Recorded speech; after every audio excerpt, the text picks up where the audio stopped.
Në Qendrën për Kulturë në Gostivar mbrëmjen e së mërkurës u hap ekspozita artistit Ibrahim Bedi në kuadër të projektit Kiç po jeni ose jo, të cilin 7 vite me radhë organizojnë Drejtoria për Kulturë dhe Art Shkup dhe Ministria e Kulturës. Kjo ekspozitë e Bedit në muajin gusht u prezantuar në Qendrën Kulturore të Maqonisë në New York. Ibrahim Bedi për këtë ekspozitë thotë se është inspiruar prej objekteve të ndryshme, përkatësisht ekspozita paraqet një ndërhyrje në historinë dhe traditën personale, ulumtim të rënjeve personale. Ekspozita paraqet vazhdimsi të projekteve të mëparshme ose bashkimin e tyre. Ibrahim Bedi në krijimtarinë e tij dhe gjatë krijimit të veprës shfrytëzon materiale jo konvencionale dhe me kombinimin e tyre ai realizon instalime ambientale që në vetë ngërthejnë simbolikën dhe porosinë. Kështu, edhe për këtë ekspozitë ka gjurbuar në kujtesën personale për rrëfime dhe histori të ndryshme. Gostivar'da ilk kişisel sergimdir.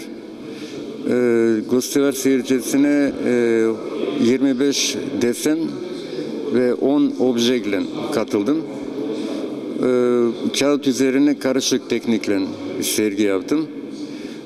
Sergi benim 1990'da Türkiye, Kapadokya ve İstanbul'da Mimar Sinan'ı araştırmıştım.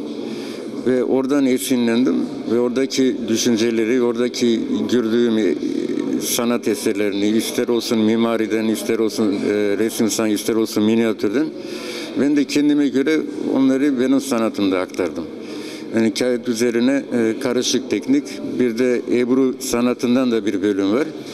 Ve eski ahşap ya da tahta üzerinde unutulmuş eşya parçalarının üzerinde resimler yaptım, desenler çizdim. Yani çertej dediklerimiz çertejler yaptım.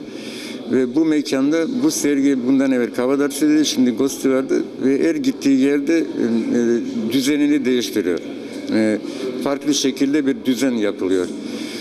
Şimdi de Gostivar'dan ne gördüysem, hani bu birkaç saat Gostivar'dayım, ne gördüysem ilerideki eserlerimde, ilerideki resimlerimde Gostivar'dan da gördüğüm bazı şeyleri ben kendi resimlerime aktaracağım. Safet Spahiu, profesor dhe kritik I artit, tha se simfoni të kësaj ekspozite dhe e veçantë është përdorimi I pjesëve të ndryshme nga folklori dhe detalet që artisti ka poseduar që më parë si gjësënde të vjetra, duke I sjellur në formë unike dhe nëpërmjet tyre, shprehet emocion dhe mesazhi që artisti ka brenda. Këtë rast ka një aranzhim që mua më pëlqen më tepër, ndërsa sa I përket punës është e veçantë në aspektin e vetë se nuk janë forma vetëm të zakonshme të pikturës, autori ka përdor edhe forma të ndryshme të pjesëve nga detalet të folklorit, detalet të ndryshme të pjesëve të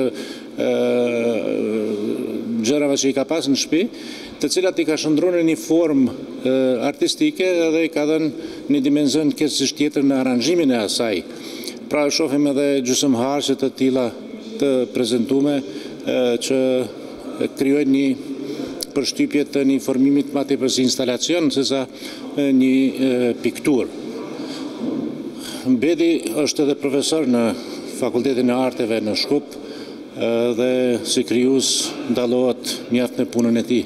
Edhe sonte në është prezantuar në mënyrë të denjë. Kjo është ekspozita e parë e Ibrahim Bedit në Gostivar ku prezantuan gjithsej 35 punime të ndryshme. Ekspozita do udhtojë edhe në shumë qytete të tjera të Maqonisë. Ibrahim Bedi ka marrë pjesë në shumë ekspozita figurative në Maqoni dhe jashtvendit. Ai ka qenë edhe përfaqësues I bienales prestigjioze të Vjenës me grupin Zero. Aktualisht punon si profesor në Fakultetin e Arteve në Shkup.